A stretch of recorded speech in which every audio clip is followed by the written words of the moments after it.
Hello and welcome to Law Talk. My name is Mitch Panter with the law firm of Panter Panter Sampedro. We are a law firm dedicated to protecting Florida's families.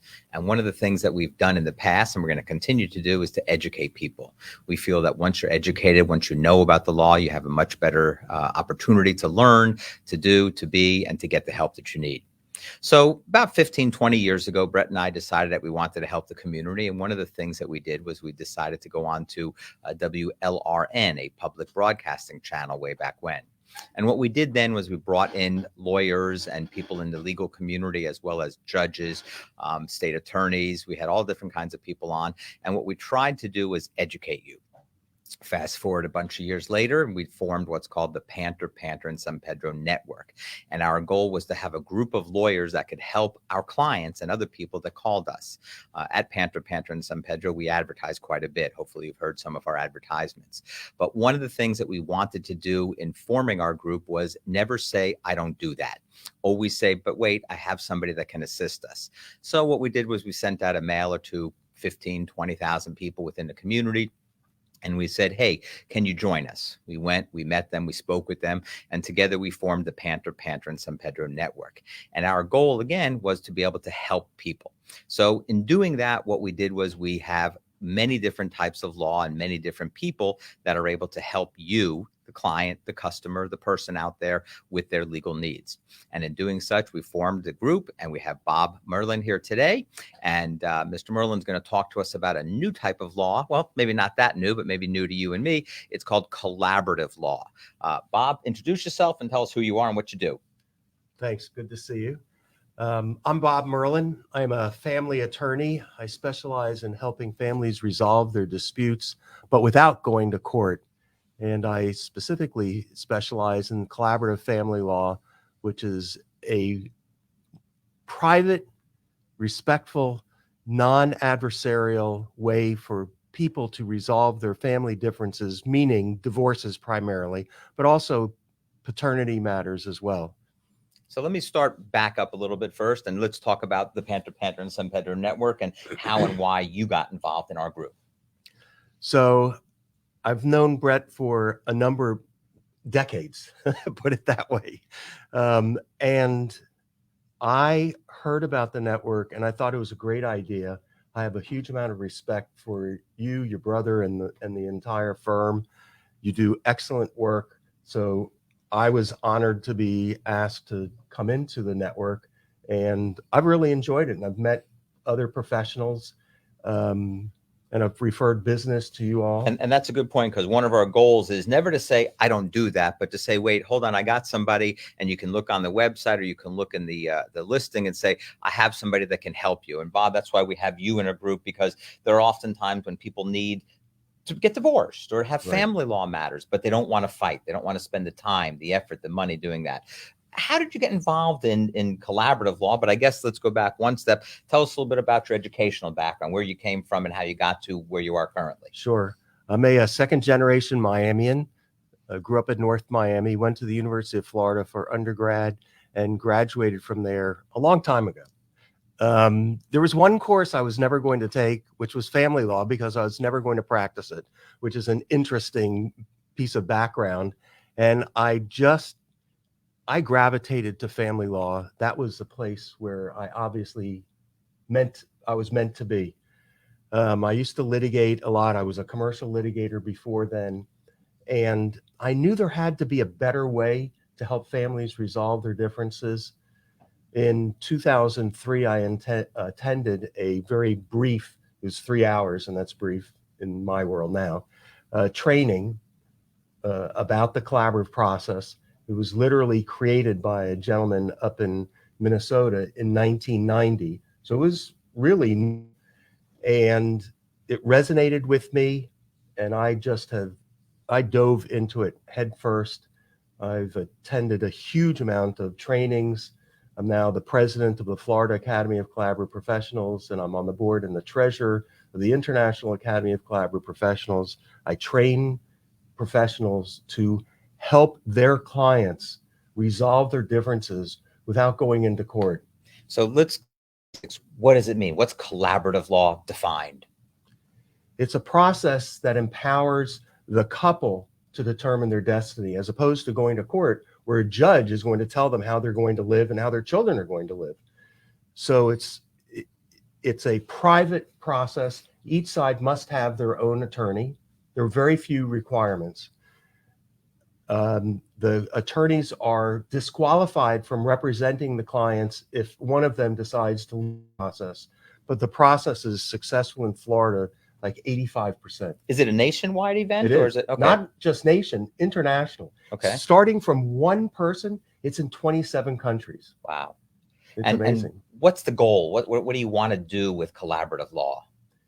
To help people resolve their differences, maintain their relationships instead of destroying them. A lot of family attorneys just throw fuel on the fire instead of helping their clients resolve their differences and doing it privately. So it's confidential, it's transparent. All the information is shared voluntarily, and every attorneys sometimes going after each other. The attorneys and the other professionals, a mental health professional usually and a financial professional, work together as a team to help the couple resolve their differences. I'm glad you brought that up, because generally speaking, I did a little bit of family, and like you, didn't really care for it at the beginning, but I learned that there's a team approach. So with the collaborative family law scenario, what's your team? Who gets involved, and how do they get involved to work to help the process work? The collaborative process is organized in community groups called practice groups. So we have one in Miami that's been in existence since about 2000. We have a lot of attorneys, family attorneys, mental health professionals, and financial professionals. As I said, the requirement is that each side have their own attorney, but using other professionals is not a requirement. I personally won't use the collaborative process without using a mental health professional, because they are so critical to the relationships and the child rearing, to help the clients really understand what's going on and build better relationships. They may be getting divorced, but they're still parents, and they have to work together and get along and certainly model behavior for their children. So what is a mental health professional? Who does that? What kind of professional? What kind of experience? Usually a psychologist or a marriage and family therapist, also clinical social workers. Okay. And they get trained. All of us wind up getting trained. The typical training is 2 days long, 2 full days. And what goes on in the training? What's training all about? There are different types of trainings, but the training group I have demonstrates a divorce, the relationship from a couple having disagreements, one of them coming to meet with me, and we demonstrate the meetings that take place during the process. But tell us the process. How's the process? So you got a couple, let's first work on a couple that doesn't have children. So they decide that they want to get divorced. They've been married 5 years. They've got a property together. They've got some businesses. What do they do? How do they come about working the process? So one of them has to retain an attorney who's collaboratively trained, not the requirement, but chances are everybody is going to be collaboratively trained. And then the other side needs to retain an attorney who's also willing to use the collaborative process. So typically, the attorneys are going to be members of the practice group in the local community. Can a regular, I don't want to say regular, but a divorce lawyer who's not collaboratively trained get involved with your system? Yes. Okay. How often does that happen versus? Very rarely. Okay. And why is that, in your experience? Other than the obvious that you're going to tell us right now. I think the litigators are uncomfortable with the collaborative process unless they've made a decision that they want to do it. I used to litigate, as I said. Everybody in the family law used to litigate, and they eventually get to a point where they realize the system doesn't work well. It's not good for them, the attorneys. It's not good for their clients. This is a better way. It's healthier for everybody. So I know in the civil world, we have what's called mediation, and mediation was brought about early in my career to try to accommodate resolutions of matters, because litigation, which is fighting in court, which is discovery and questions and depositions, takes time, costs money, and is just not a friendly situation. It's very antagonistic and just really problematic. So how do I avoid that litigation with collaborative law? How do I avoid the problems the hassles, the discrepancies that we're always having, Right. and the money. Yeah, and that's a significant issue. It takes both sides to decide, I'll say maturely, and looking forward, that they want to resolve their differences. But it requires both sides. Yeah, because you can't be in the collaborative process unless both sides are willing to use it. So if one wants to and the other one doesn't, something's got to give. And either they're going to be in court, or maybe they wind up negotiating things themselves. Maybe they go to mediation. Mediation is basically required when you're in court before you go to a trial. In any case, whether it's civil, whether it's family law, in all situations. Right. Okay. And mediation is great. I'm a certified mediator with the Florida Supreme Court too. So let's go afield. What do you mean you're a certified mediator? How does that work, and how does that help you in your practice? The Florida Supreme Court has set up a system of certifying mediators, and in various areas, all sorts of areas, in civil too. You have to take certain courses and observe and continue education, and you become certified. It's a big effort. Okay. I think it's worthwhile. The training and education behind that, and a lot of it is sort of the philosophy of helping clients resolve their differences. The philosophies behind mediation and the collaborative process are basically the same. The systems are a little bit different. Okay. So what is your system? I got mom and pop, and they decide they want to get divorced and they want to do it your way. They go to their lawyer. Is there a court filing, or is it outside of the court system? How does that work? Eventually there's a court filing. It can start in court and then go into the collaborative process, but typically the couple starts in the collaborative process. They get through the process, they come to an agreement, and a very simple petition is filed in court. And now, because of COVID, there aren't in-person hearings. So I had one finish like 2 weeks ago. Within a week after that, the final judgment was entered, and the couple never had to appear in court. Well, that's a great point, and I want to bring that up. I know with mediation, one of the things, the beauties is we're able to settle a case. We're able to resolve the case. We're not dragging it on for years and years, and especially now with COVID, it takes forever to get a hearing date and take a deposition, and it's got to be by Zoom, and just to move a case along. You hear about these nightmare situations where it takes 4, 5, 6 years to get a case to fruition, to either the trial or the mediation date when you're done. So tell me a little bit about the timing of collaborative law. How does that work? The meetings basically take 2 hours, but there's preparation, and the professionals meet beforehand, and then we meet afterward to debrief about what happened. It's actually the only process I know of where the professionals actively try to become better professionals, because we critique each other in a respectful way, and we work together as a team, as I've said. So hold on, let me ask. So when you have mediation, you've got a mediator and you've got two separate lawyers. Right. Do you serve as representing husband or wife, or is there a neutral party that's involved as well? There are neutral parties, but not the attorneys. The attorney represents one party. There are two models with mental health professionals. One is a two-coach model, with each party having their own mental health professional, a coach, and the financial professional is neutral as well. And I tell people, if everybody cooperates, it should take 4 meetings in 4 months, done. That's it. Yep. They decide they want to get divorced or done and over with, everything's agreed. So money is obviously critical in family law. We'll talk in a moment about children and how that role plays into it. What professionals do you use? How do the professionals get involved? Does each party have their own? How do you guarantee that one party is being honest about their financial background? How does that play? Let's talk about money first, and then we can go into the kids. The couple has to be able to afford their professionals. Although we have pro bono and low cost models around the state and actually around the world for the collaborative process. What's pro bono mean? Meaning you don't pay anything for the professionals.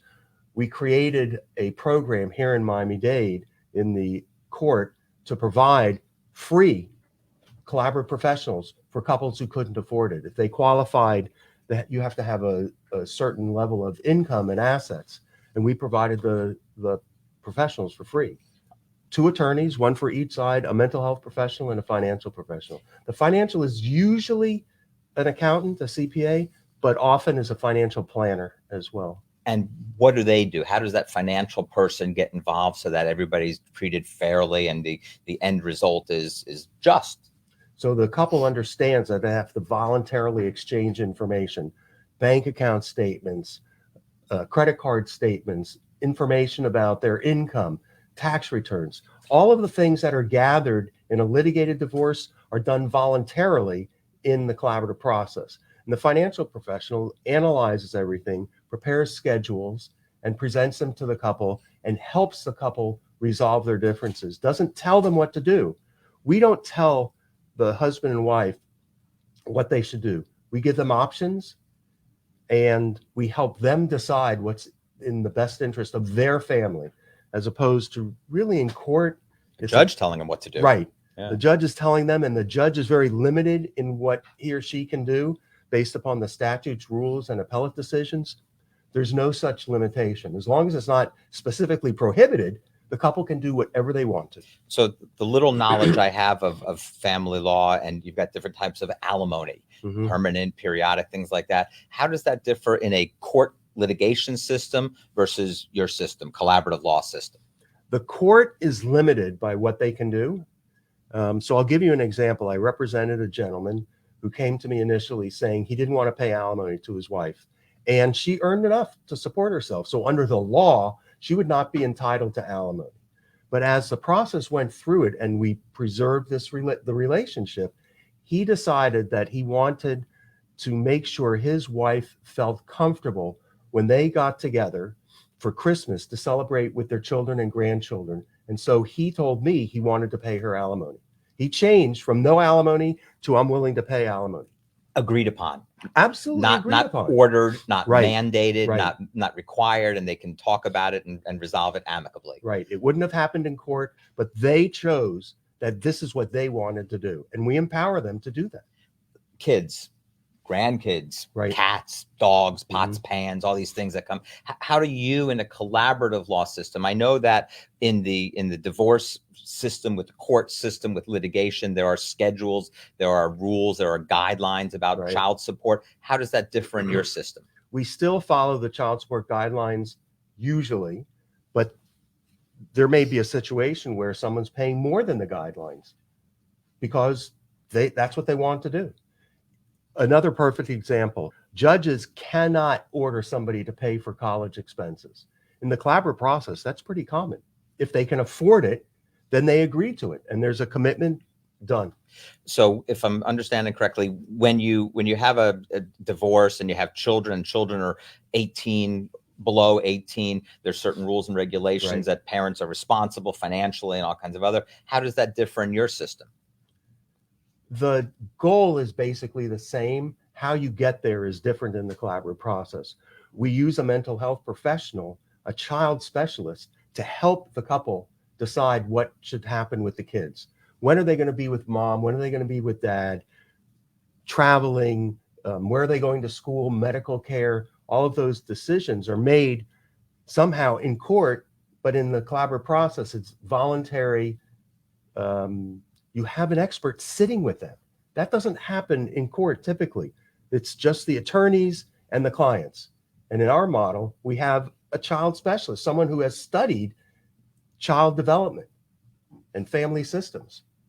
So I want to see if I understand it. When you have a trial, if you will, in the family law system, I presume you got plaintiff, you got wife, husband on each Right. side, and they each have their lawyer, and you got the witnesses, and they bring that. Explain to us a little bit about it. You had mentioned that there are different scenarios where you meet for 2 hours or 4 hours. Right. How does that, where does it happen? How does it happen? Who governs it? Tell us about that. Everything is coordinated together in the collaborative process. It used to be we were meeting in person, but it mostly has been. We'll get back there. Right. Yeah, hopefully so. It mostly has been through Zoom and other platforms meeting. Let's virtually. go before Zoom. What's the, because in hope that Right. we'll get outside of Zoom again. When does it happen? Where does it happen? How does it happen? We would meet in somebody's office. It could be any of the professionals' office, and everybody would be together. Everybody wants their home turf. So, when you have a courthouse, it's a little bit easier, but I guess you're dealing with people that are already, by the name of it, collaborating, Right. working together, agreeing. So it doesn't matter whether they're my home turf or your home turf. But it could be that one of the clients is concerned about that. So maybe we meet in the financial professional's office, or the mental health professional's office, or maybe we're alternating between the attorney's offices. Okay. And What's a meeting? What's a meeting consist of? What do you do? We have an agenda. Okay. So in advance, the professionals and the clients determine what's going to be discussed. And as each issue is resolved, we prepare a partial agreement, the clients sign off on it, and we move to the next one. What is a partial agreement? Like, you deal with child support, you deal with alimony, you deal with the house? Anything. It could be anything. It may be that they want to list the house for sale. So oftentimes in litigation, the attorneys will tell the clients, don't agree to anything now. Use it as a weapon to get your ultimate goal. In the collaborative process, we help them resolve their differences, resolve this one, move on to the next one.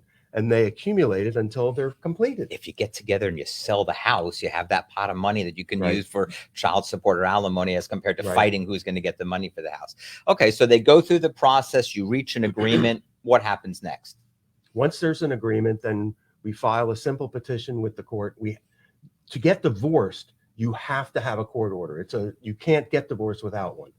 But how do you get there? Well, in the collaborative process, you stay out of court getting there. You just have to go into court, at least filing simple papers. And by the way, one of the big differences is that when you file something in court, everything is part of the public record. And one of the big things in the collaborative process is that we keep things out of the public record. That's why it's just a very vanilla, simple petition. There are no accusations. Well, that's important, because I know in our world, in the personal injury world, the medical malpractice, a lot of times the defendants will want what's called confidentiality. Mm-hmm. They don't want anybody knowing how much they paid, when they paid, where they paid, or anything like that. The terms and conditions of the settlement are confidential if agreed upon. How does that play into your system? I try real hard to keep the details out of the court record, and we've been very successful in doing that.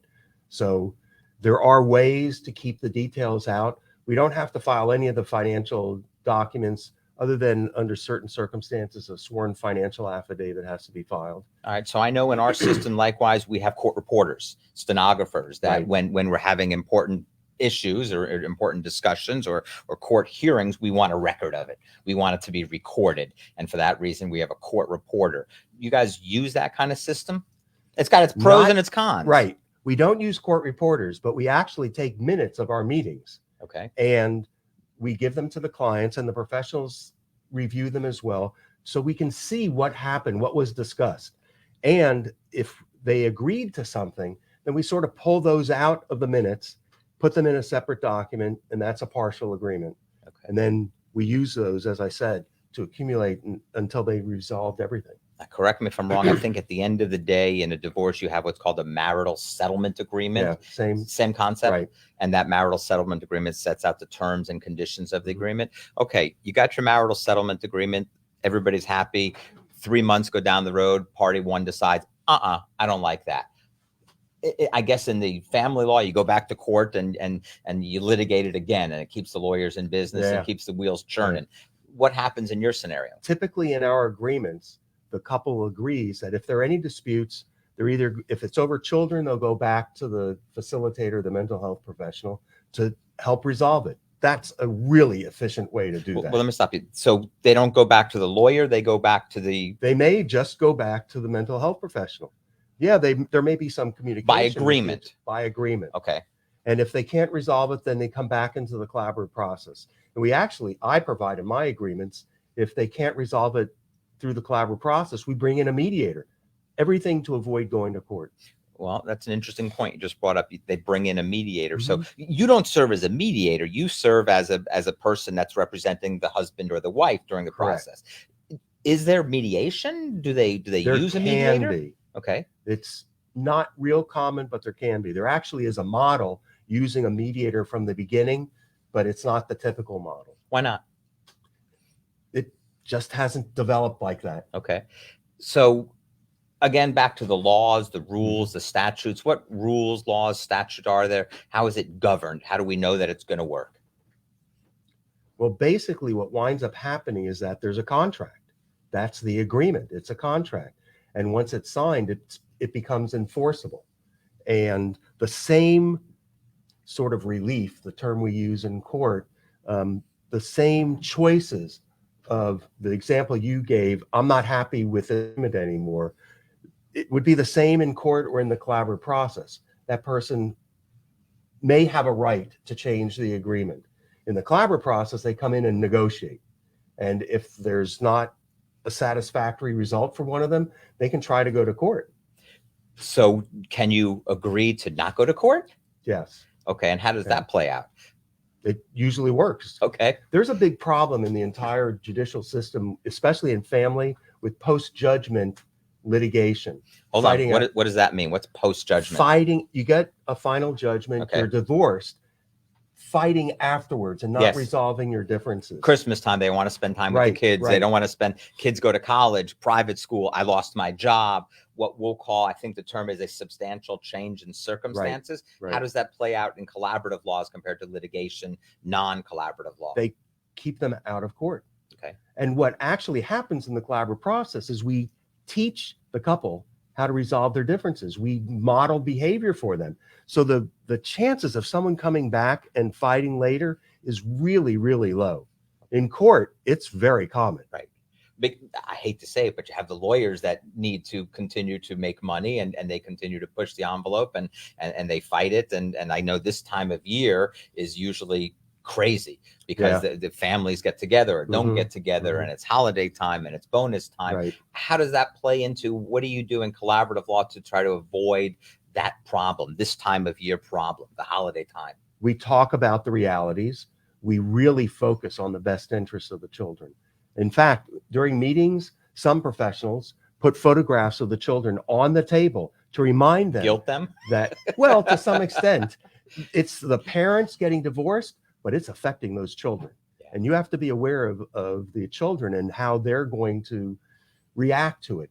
You want to be aware of the story that the children tell of their parents' divorce, because that could affect them for the rest of their lives. So let me put it, do the children get involved? Do you Not have the typically. kids? Okay. In the other system, I've heard where there's sometimes where the family situation's tough and the court will appoint a psychiatrist or psychologist to see the kid. Right.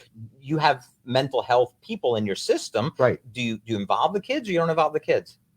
Sometimes. There also is a model using a child specialist, which is sort of the voice of the child. Okay. To come, that professional who's also a mental health professional will help the parents be aware of what's going on with the kids and help the professionals understand that as well. Money. Tell me about money. How does your system work and stack up to litigation? We charge on an hourly basis, all the professionals, and there is a retainer. The hourly rate and retainers vary from professional to professional. The more experience that someone has, probably the higher they're going to charge, because they should have more knowledge and be more efficient. Let me give you a non-family regular divorce or average divorce with 2 kids in a house and the pensions and things like that. Divorce versus collaborative, money-wise. It should be less expensive. Considerably, probably. It should be less expensive and it can be considerably. It depends upon what the clients do, but it's a much more efficient process. Does it last longer? Yeah. Okay. Definitely. That's what the statistics show. All right, well, let's talk about statistics. What are some of the statistics of collaborative law success? Right. So in Florida and actually internationally, the success rate is more than 80%. Wow. So there's a very high likelihood if you go into the collaborative process, you're going to resolve everything. You should get done faster. You should spend less money and you should not be fighting later. Why is that? I think it probably takes a certain type of person to go into the collaborative process, someone who wants to resolve their differences. Even if there's infidelity in the relationship, you can still use the collaborative process because it's just better off for everybody, even if you're the scorned spouse. It sounds like it's a wonderful system. So we're coming up to the end. I want people to be able to reach out to you and the system. How do I get a hold of you? You can call my office, 305-448-1555. You can go to my website, www.merlinlaw.com. I have all sorts of information and videos on my website, and I'm happy to help people. Husbands, wives, you take them all. Doesn't matter. Right. All right. Right. Bob, I want to thank you. I want to Good to thank see you you, for Mitch. listening here today. If you have questions on collaborative law, family law, Bob Merlin, he's your man. Thank you for listening to us today, and have a wonderful day.